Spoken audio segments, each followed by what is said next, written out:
Hey, what's going on, everybody?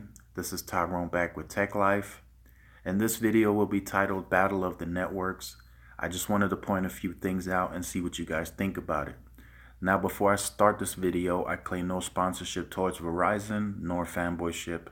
I was just reading some things on Reddit last night, and people just think that Verizon is just going to lay back and not do anything and T-Mobile just take over. That's not going to happen. So the 600 megahertz rollout is going on, and their first LTE site went live. So great accomplishment on T-Mobile's part. But even some of the T-Mobile engineers, as they are the only one in the industry so far that has an actual network team, and they're verified on Reddit, went and commented and said, hey guys, this is going to take us a bit longer than you guys are anticipating. So they're being honest about it. Now, T-Mobile is doing this, of course, for marketing purposes and advertising and getting people to come to switch to them. But the real truth is it will take them a bit longer than anticipated. I mean, even now, Neville Ray says that the 700 megahertz rollout is done. And I'm still seeing all over, hey, band 12 is being added here. We still need band 12 here. So the licensing may have been used in some of the areas, but the rollout is ongoing. And it'll be a similar situation with the 600 megahertz. So I just wanted to point that out.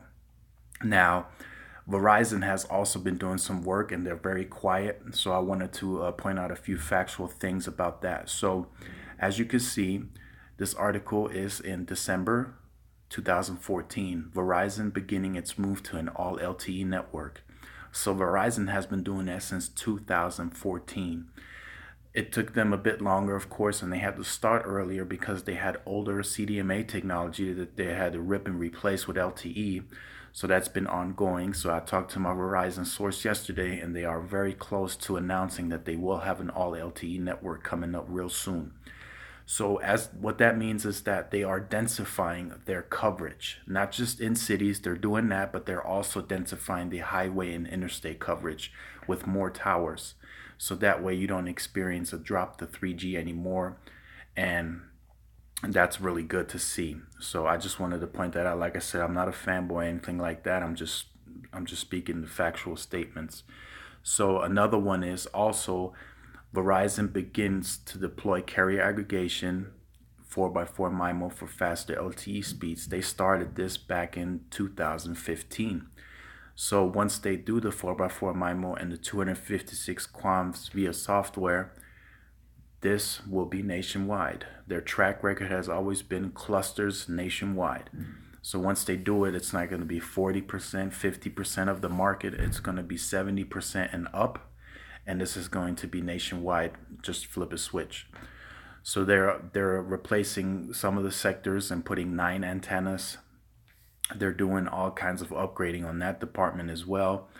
And it's really good to see that they're doing this, and it will bring faster speeds to their customer base, which of course is a lot larger than T-Mobile, Sprint's, or even AT&T's.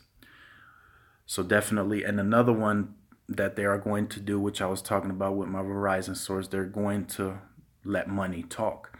And a lot of other companies are not liking that. So Dish Network has already expressed, to the FCC that they need to deny Verizon, any more acquisitions. So what Verizon has done, they bought XO Communications, which will allow them to offer substantial fiber optic network, which covers 40 major U.S. markets through 1.2 million fiber miles. So Verizon has already bought that in 40 major markets.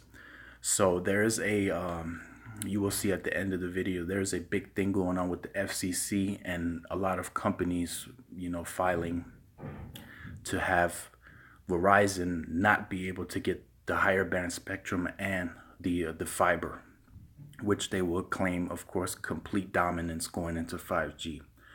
Another thing is too, as T-Mobile is growing, and they have been doing so for 17 quarters, if you look at the subscriber difference between Verizon and T-Mobile, it is going to take T-Mobile 10 plus years, if not longer, to catch Verizon. And that means T-Mobile would have to keep growing as they are, and Verizon would have to keep losing customers, which they are not. They just gained like 400,000 postpaid subscribers.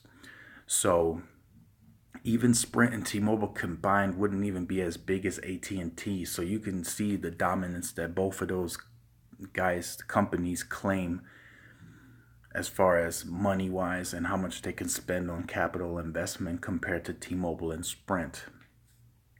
Next, another thing that I wanted to point out is the densification efforts of T-Mobile have been great. You know, they had HSPA plus, so they had the space for mid-band, and they did so. And as you can see, this is the tower spacing in El Paso, and it is great. But Verizon has also surpassed them in that regard. And Verizon is also, the yellow markings that you see, those are permits for new sites going live. And Verizon is also overtaking T-Mobile in that department. For a very long time, T-Mobile was ahead of the race in that part. They had the most dense network, but Verizon is catching up and they're overtaking them in a lot of markets as well. So as T-Mobile is focused on expanding and spending their capital investment in that heavily, they don't have a higher capex to spend on both. Verizon spends between 15 to 20 billion per year, so they can spend on densifying in major markets, and they can spend on densifying their coverage as well. Also, this is what I was talking about. The FCC should deny Verizon's straight path transaction to protect against saturation of the critical 5G. So there's a lot of petitions that are going into the FCC saying that Verizon should not be able to dominate 5G the way they are going to currently. And they have done so by spending money. They spend billions of dollars on purchasing straight path, then they got the dark fiber, and now they're just, doing the testings as well. Well, they're actual live trials on the network, and it's all being done with the higher band spectrum, the 39 gigahertz and 28 gigahertz. So Verizon is just going to let money talk over these next few years, and it'll be interesting to see. Maybe the FCC will deny them some of the spectrum, that they won't be able to get all of it, but I don't think they're just going to deny them the entire purchase.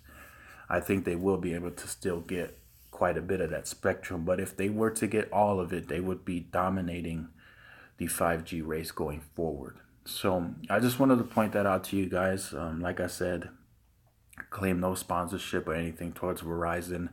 As you guys know, I make videos very unbiased about all the companies. My content has been featured in a lot of bigger tech blogs.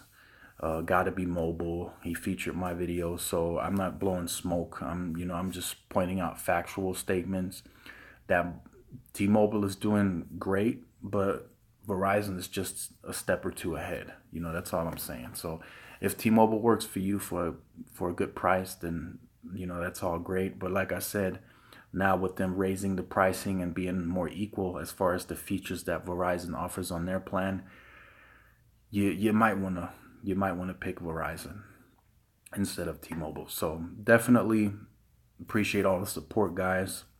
Much appreciated. Give these videos a thumbs up. It keeps me motivated, keeps me going. Like, share, subscribe. This is Tyrone with Tech Life, and I will see you guys in the next video. Peace.